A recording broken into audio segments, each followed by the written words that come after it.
Poetry of Restoration Age. The poetry in this period was formal, intellectual, satirical, realistic, and written in heroic couplet, of which Dryden was supreme master and dominating figure of this age. He laid the foundation of the classical school of poetry in England. The Restoration Age in English literature, which roughly covers the period from 1860 to 1700, produced a variety of poetry works. One of the most significant poets of this era is John Dryden, often referred to as the father of English criticism. Dryden's poetry, such as Absalom and Achitophel and Mac Flecknoe, is known for its satirical and political themes. So his poetry can be conveniently divided under three heads. First is the political satires, or Absalom and Achitophel, and the middle. Political satire, Absalom and Achitophel. Absalom and Achitophel is a satirical poem written by John Dryden in 1681. It was composed during turbulent political period in England and served as a commentary on the events of the time, particularly in the exclusion crisis. The poem uses biblical allegory to depict the political figures of the day, with King David representing Charles II and Absalom symbolizing Charles' illegitimate son, the Duke of Monmouth. It's a masterful example of Dryden's skill in using satire and political commentary in poetry. Mac Flecknoe is another satirical poem, this time written by John Dryden in 1682. It is Mac's heroic poem that lampoons a rival poet named Thomas Shadwell, who was often seen as a less talented writer. In the poem, Shadwell is depicted as the heir to a fictional kingdom of dullness, succeeding his father Flecknoe. He is also a symbol of mediocrity. Mac Flecknoe is a sharp and humorous satire illustrating Dryden's wit and mastery of the mock heroic genre. Both of these poems are celebrated examples of Restoration satire, where poets use sharp wit and humor to comment on the political and literary scene on their time. Number 2 is doctrinal poems. Religio Laici and the Hind and the Panther.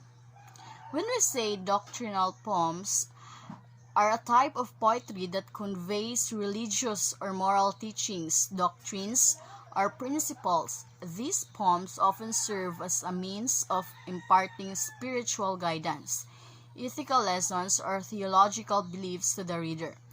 They can be found in various religious traditions and are typically didactic in nature, aiming to educate and inspire. Doctrinal poems can be found in many cultures and religious traditions, and they often serve as a means to explore and communicate matters of faith and morality through the medium of poetry. Last one is the fables, or the Palamon and Arcite. Palamon and Arcite is a story that originates from Geoffrey Chaucer's The Canterbury Tales, specifically from the Knight's Tale. In this tale, Chaucer tells the story of two noble knights, Palamon and Arcite, who are imprisoned in Athens. They both fall in love with a beautiful woman named Emily, and their love for her becomes the central theme of narrative.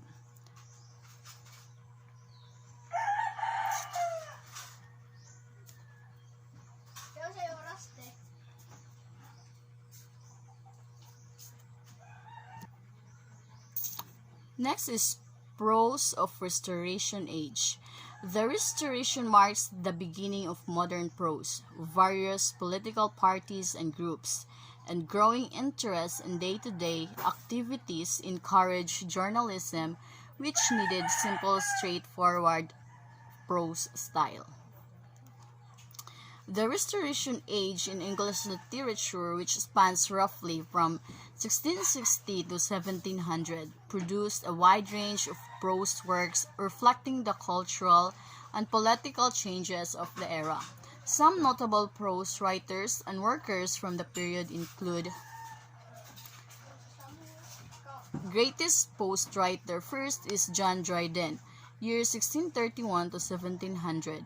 His prefaces and famous essay on dramatic poetry make him the leader of the modern prose, in which style is plain, simple, and free from all exaggeration. Second is John Bunyan. He wrote two prose allegories, The Grace Abounding and The Pilgrim's Progress. He called a pioneer of English novel. His style was simple, clear, lucid, biblical, and colloquial. There are some notable prose writers and works from this period. One of them is Samuel Pepys, John Bunyan, John Dryden, Aphra Behn, Thomas Hobbes. These prose works reflect the diverse interests and concerns of the Restoration Age, including politics, religion, morality, and social commentary. They contributed to the development of prose literature in England during that time.